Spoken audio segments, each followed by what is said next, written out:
સુરતની એસબીઆઈ બેંકમાં થયેલી 50 લાખની લૂંટના કેસમાં પોલીસને મોટી સફળતા મળી છે. મહિનાઓથી ફરાર માસ્ટરમાઇન્ડ વિકાસસિંહ ઉર્ફે ચંદનને એસઆઈટીએ તમિલનાડુમાંથી ઝડપી પાડ્યો છે, જ્યારે એક અન્ય આરોપીની પણ ધરપકડ કરવામાં આવી છે. સુરત શહેરના એલએચ રોડ વિસ્તારમાં આવેલી એસબીઆઈ બેંકમાં થયેલી 50 લાખ રૂપિયાની લૂંટના કેસમાં પોલીસને મહત્વપૂર્ણ સફળતા મળી.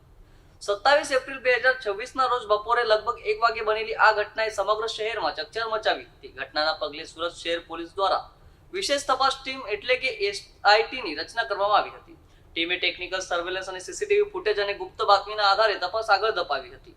તપાસ દરમિયાન લૂંટના કાવતરામાં સંડોવાયેલા મુખ્ય સૂત્રધાર આરોપી સુધી પહોંચવા માટે અનેક રાજ્યોમાં તપાસ હાથ ધરવામાં આવી હતી. લાંબા સમયથી પોલીસને ચકમો આપતો માસ્ટરમાઇન્ડ વિકાસસિંહ ઉર્ફે ચંદન આખરે પોલીસના જાળમાં ફસાયો હતો.